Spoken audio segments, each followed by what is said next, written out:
Schmidt calls for Ireland to show abrasive edge in Rome's showdown with Italy.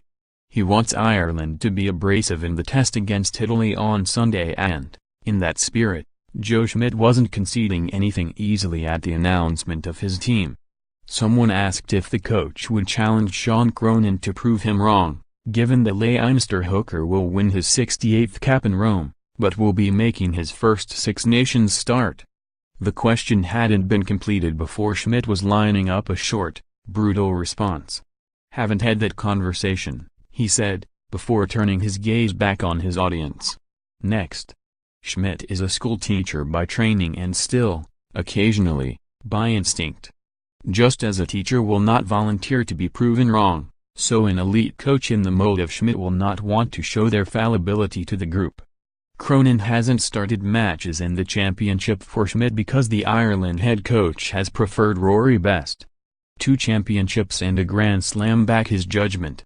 If his players can call upon abrasiveness so easily in the Stadio Olimpico, then Ireland will not have many problems. They won't anyway. They are on a different level to the hapless home side.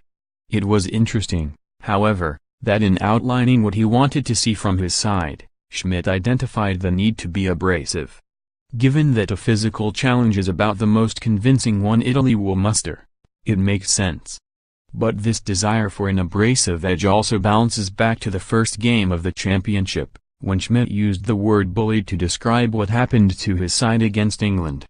"We normally present a real physical challenge to our opponents," said Schmidt on that opening defeat.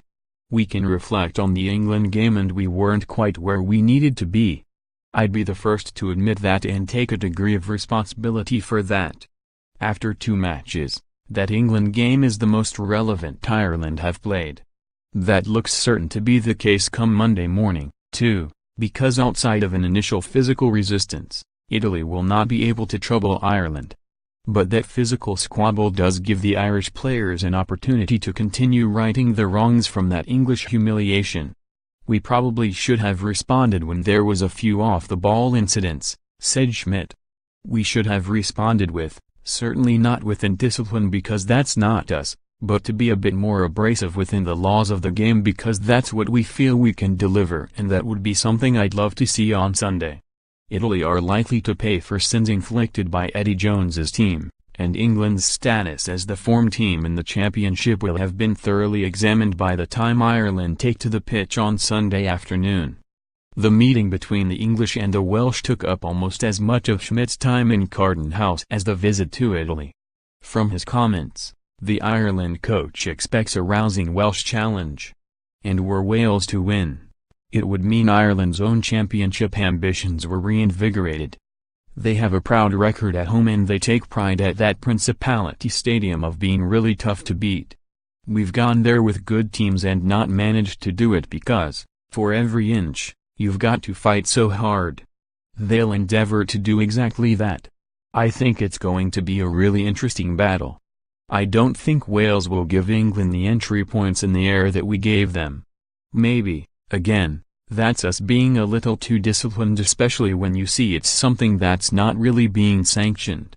That English match will echo through Ireland's season far longer than tomorrow's will.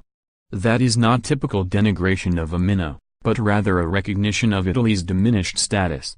The country of Trincon, Dominguez, of Alessandro Zanni and Sergio Paris at his wonderful best, is gone. There are signs of encouragement, perhaps, but as of today, Italy are 15th in the world for a good reason. Ireland will rout them and if Schmidt and his players will not say that, all involved will expect business to be done ruthlessly, and with no little abrasiveness. That would leave Ireland soundly set for the arrival of France in 15 days' time. And a week later, there is the glorious possibility of a championship play-off against the Welsh in Cardiff. The disappointment wrought by that opening defeat to England may have softened, but Schmidt expects to see that lessons have really been learned. Ireland have not embraced the edginess England have done under Jones. See the way shapers like Courtney Lawes and Tom Curry are empowered in their side, but that could be changing. And it means one more problem for poor Italy to try and solve.